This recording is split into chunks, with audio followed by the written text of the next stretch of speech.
magandang araw sa current moms. This is Maine and welcome to my channel. So, today's vlog naman, naisip ko, i-flex ko na lang sa inyo yung mga napapansin kong gumaganda sa succulents ko nga. Kasi nga, di ba maganda na yung weather. So, yan. Isip ko, i-flex lang kahit hindi naman lahat. Pero ang mga favorite ko ngayon. So, start tayo dito kay Arze. Si Arze, wala rin siyang arte. At nakuha ko lang siya na freebies. Ngayon, yan, meron na siya mga babies.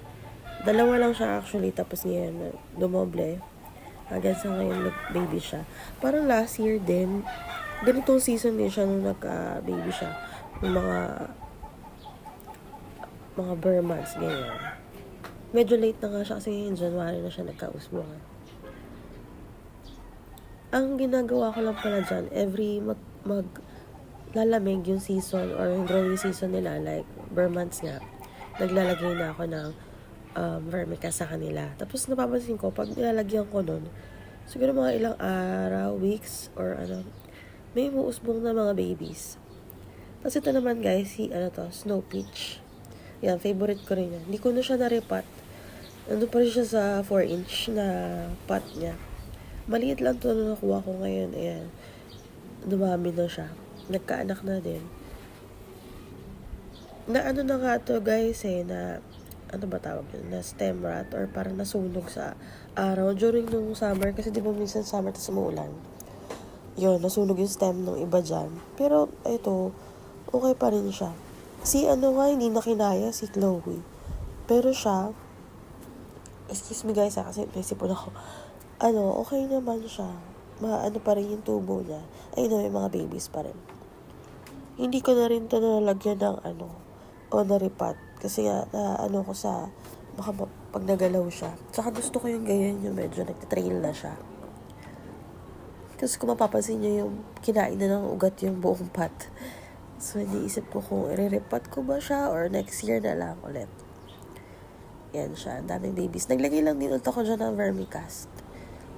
Anyways, to si Snow Peach naman, paulanan mo lang to, mag-aanak naman yan. Nagpapaulan ako ng halaman, guys, pero hindi ko binababad. Tsaka yung during mga August, ganyan.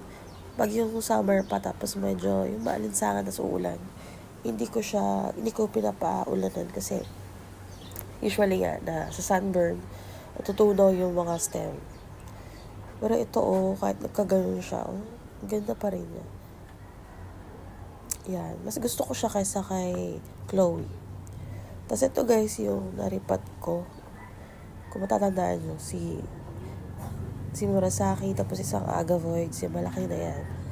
Medyo lumiit na nga siya dyan kasi hindi ko alam ba't ang bilis niya maglagas ng dahon. Siguro kasi nakailang attempt na ito mag-flower sa akin Buti ka mo, hindi siya nagpa-flower sa gitna. Lagi kong pinapatay yung flower niya.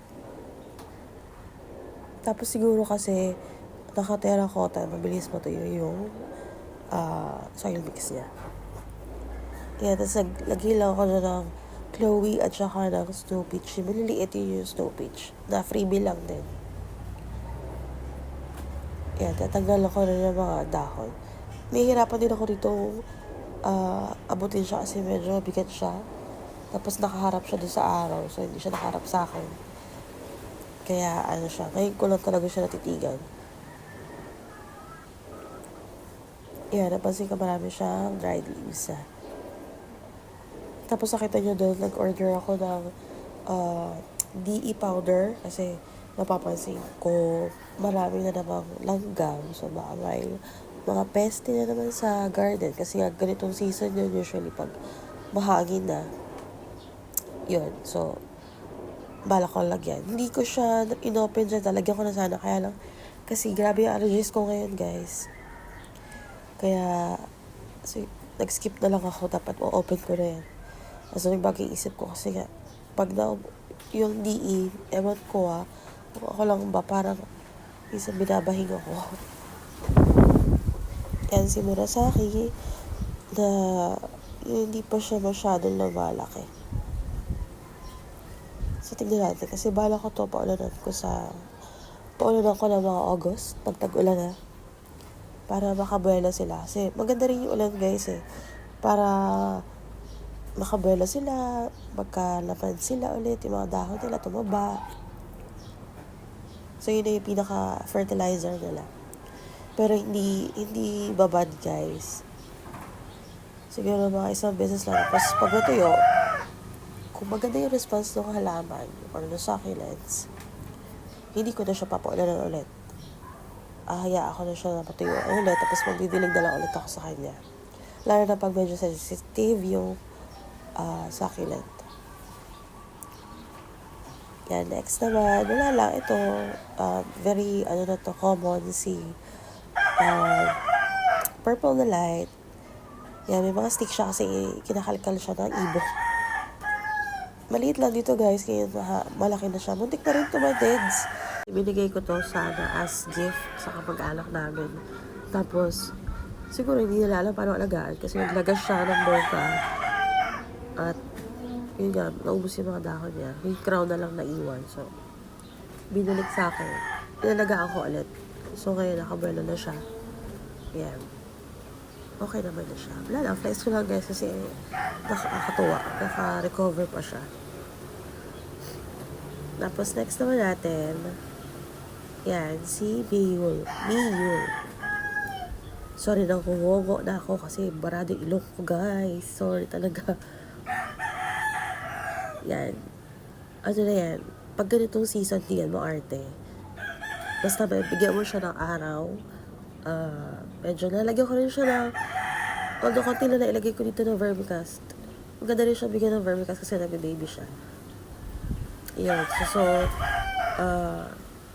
mahilig siya sa araw, tapos gusto niya yung malamig na season, plus lagyan mo siya ng vermicast, magkakababy siya. Yan. Muntik na ako kunti ko na siya mapatay, actually. Pero, matibay din pala siya. Yung meron ako na-order na isang clump din na flash din na ganito, kaya lang. Hindi ko alam bakit maselan yun.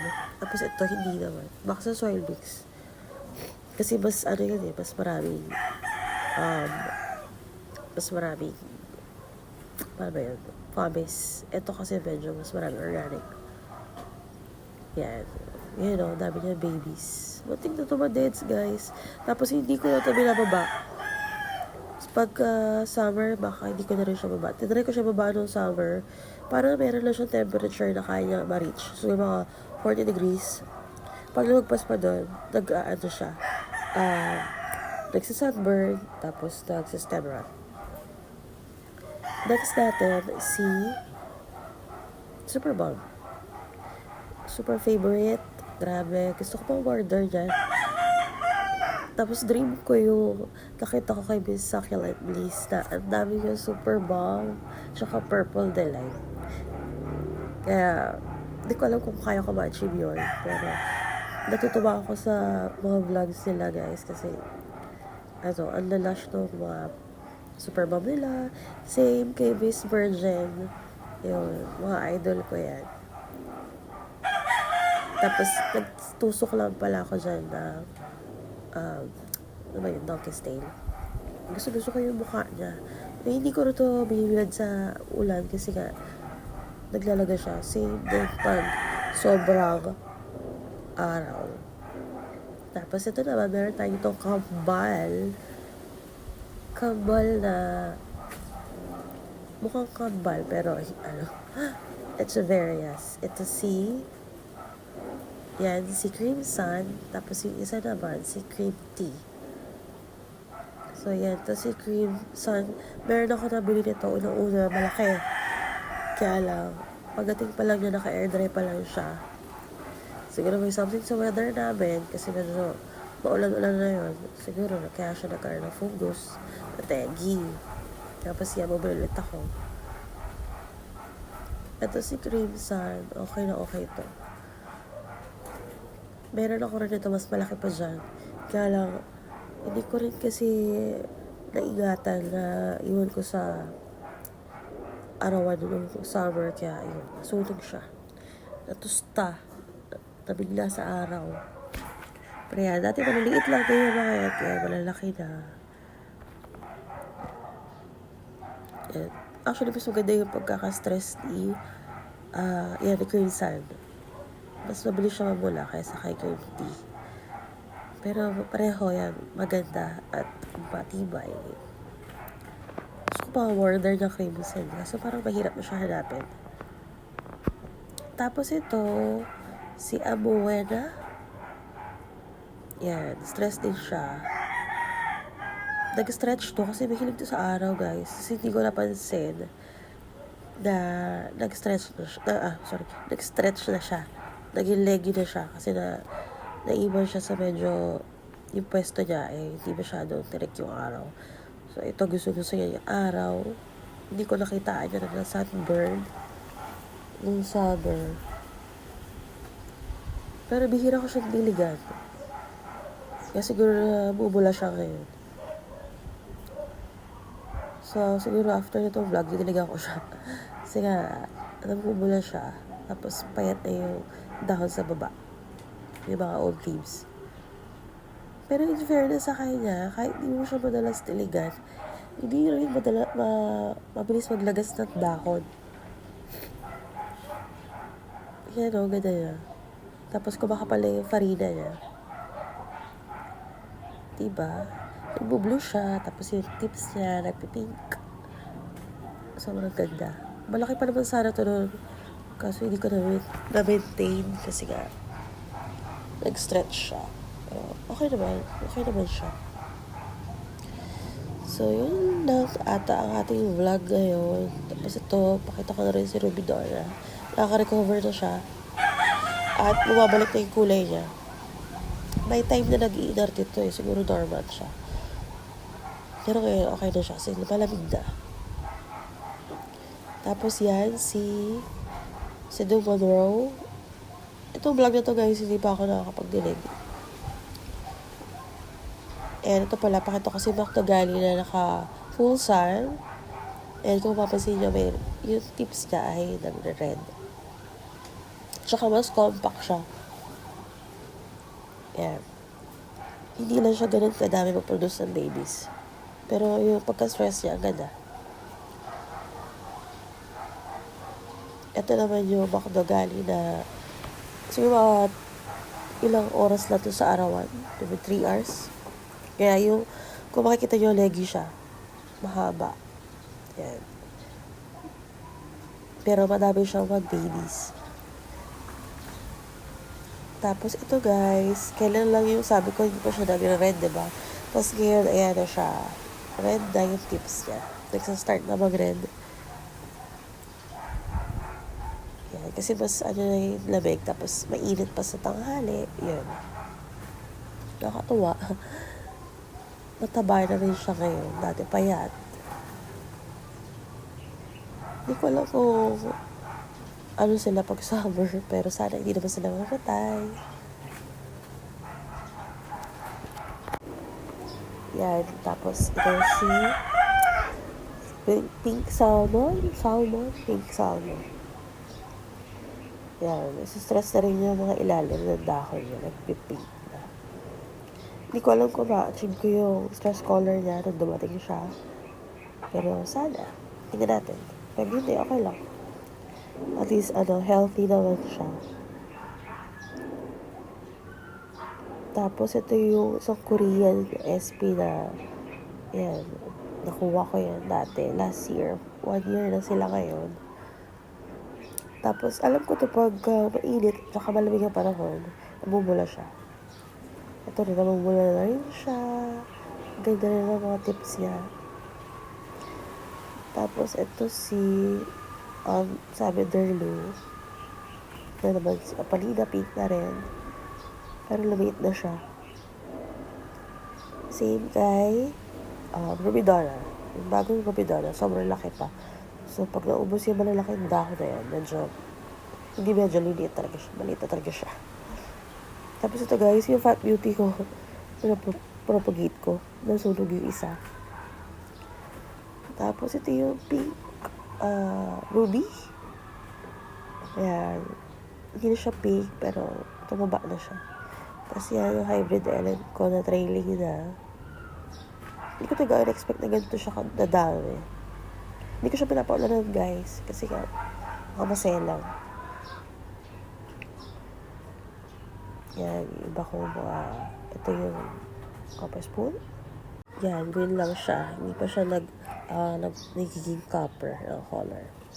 Tapos itong mga to, medyo nilalagas na. So, naghanap na ng water yung mga yan. So, pag nagka-time ako, magtutubig ako dyan. Yeah, pero natutuwa ako dyan kay Ruby Dawn ako na nakasurvive pa siya kasi kala ko talaga mamamatay. Ito naman si Dark Blossom. Sana mag-produce siya ng babies na malaki. So, yun muna guys for today's vlog. So, baka next time mag-flex ulit ako ng ibang succulents kasi wala naman akong content. Yun lang. Thank you. Bye!